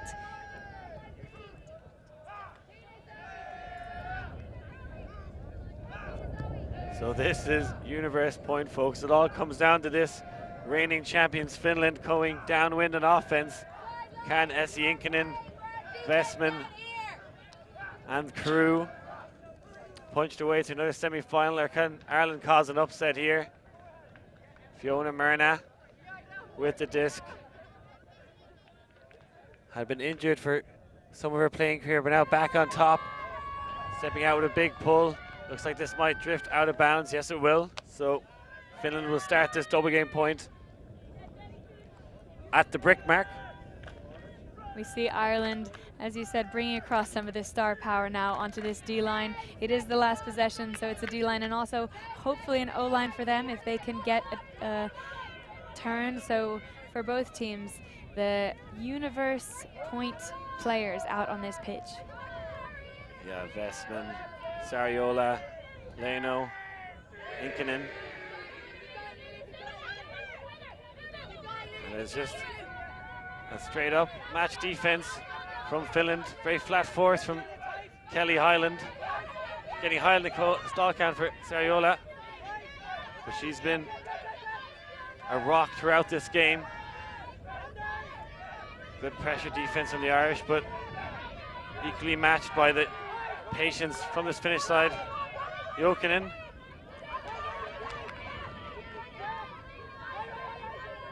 Every pass hotly contested. Martas. And there's a straight up force from the Irish.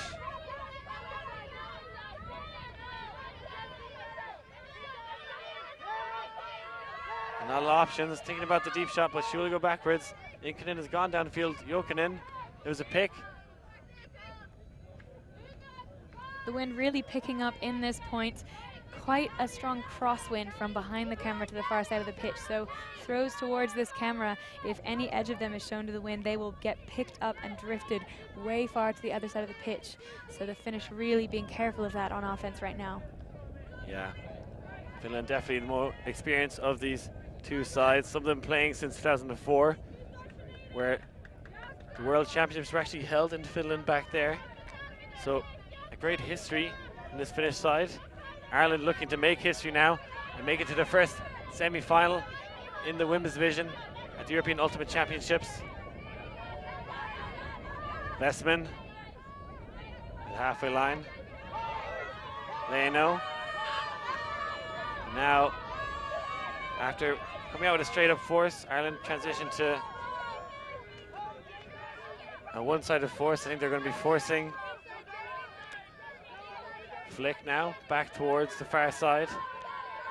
Very patient from Finland. Tarjola now a shot to the end zone. This one could go anywhere, and Jane Lennon cleans up for the Irish, and she catches it. She's going to be picking it up on the front of the end zone. Massive excitement from the Irish sideline on getting that turn. A nice inside shot from Anya Gilhini. Myrna's gone deep. They get the pop pass. A pick in the stack and a timeout being called. I think it's 5 minutes till the next game starts, so whatever happens here, I might let you sign off this one. Joanna Hamer. I will be doing a 500-meter sprint to the stadium after this. But we're discussing whether they actually have a timeout left. And as we said, 2 timeouts per half. Don't think they've used 5. No, the players agreeing that it is a timeout. Ireland with this possession here on this final point, having gotten the break on Finland, wanting to steady themselves, have a minute to think, plan their offensive strategy, and importantly, I think, cool down. It is very hot out there. Standing in this heat without even running will make you overly warm, but these players have been sprinting around all pitch for more than 100 minutes now. So taking a break, getting cooled down, getting some of that mist sprayed on them. The Finnish team here thinking, what do we do now? How do we shut down this offense? We've been playing against this team. We've played them twice now. We know each other quite well. We have some idea of what they might want to do on offense. We need to shut that down on defense. Both teams know they need to close it out here in this universe point. Yeah, well into extra time here at the European Ultimate Championships. Might end up with a penalty shootout, who knows? But it's actually golden goal rule in effect at the moment.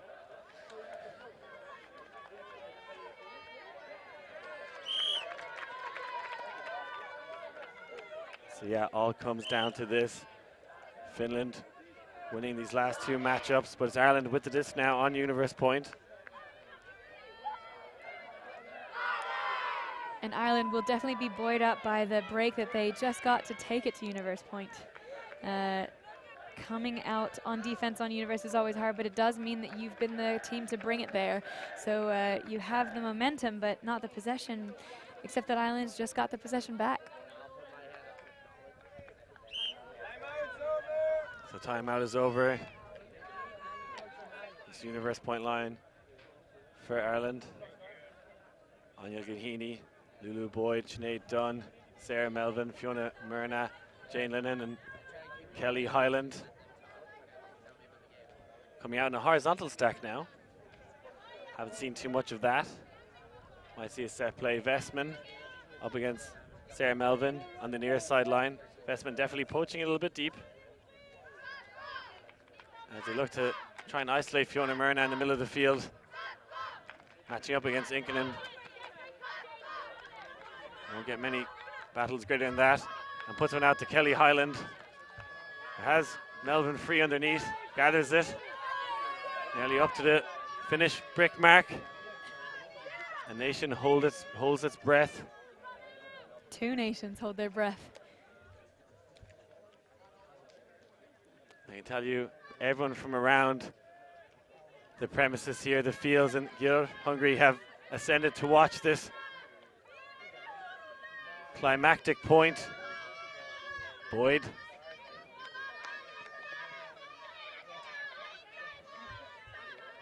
Gilheeney looking for that quick give go. Get some yards. And a pick is called. I think that was definitely a pick. Extending this point just a little bit longer. Everyone's adrenaline running very high.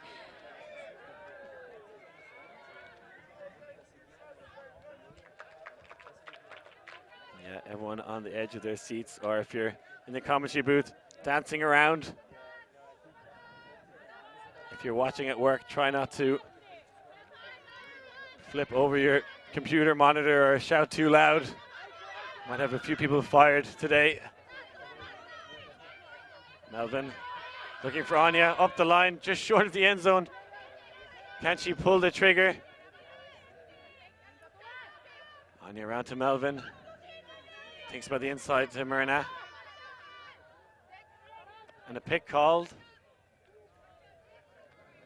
This point will go on forever.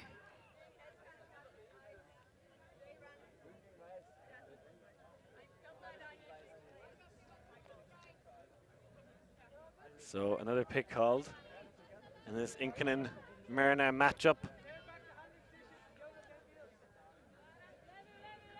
Everyone keeping their cool though, and I saw the Universe point against these two teams earlier this week, and it was a little more heated. There's been a few pick calls, but you'll have that. And now Myrna shakes and bakes and sends Inkanen the wrong way. Gilheeney ends up on a heap on the ground. Uncontested foul. I think they're just legs getting tangled up there. And Ireland now 5 yards away from semi-final glory. Myrna thinks about putting one up. Melvin back in the handler position, looks to run a give-go. Instead, it's a big cross-field pass. This one almost in. And it's a goal! Sarah Melvin sends Ireland into the semi-finals. Heartbreak for Finland. They fought a fantastic fight in a crazy game. My word, I am breathless, speechless. Congratulations to this Irish side. Finland need to be proud of their performance, but only one team can win this quarterfinal. I'm going to let you wrap up. Been Liam Grant, it's been a lot of fun. Give us your final thoughts. I won't be here to hear them, but what a great game. Absolutely, go run to the next game. An absolutely amazing showdown there. Replication of what happened the first time this team met, Universe Point, but this time it goes the other way. And in the one that matters, Ireland making it to the next round of bracket play.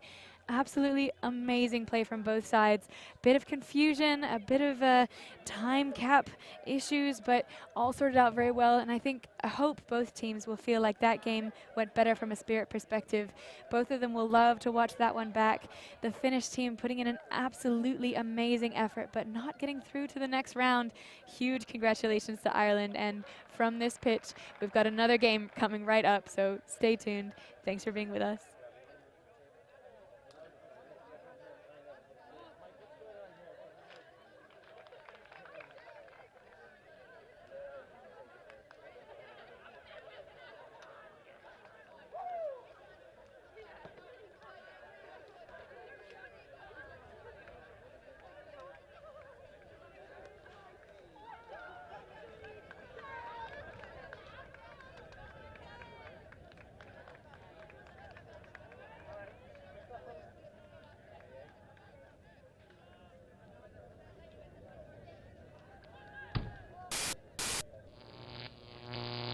Alti.tv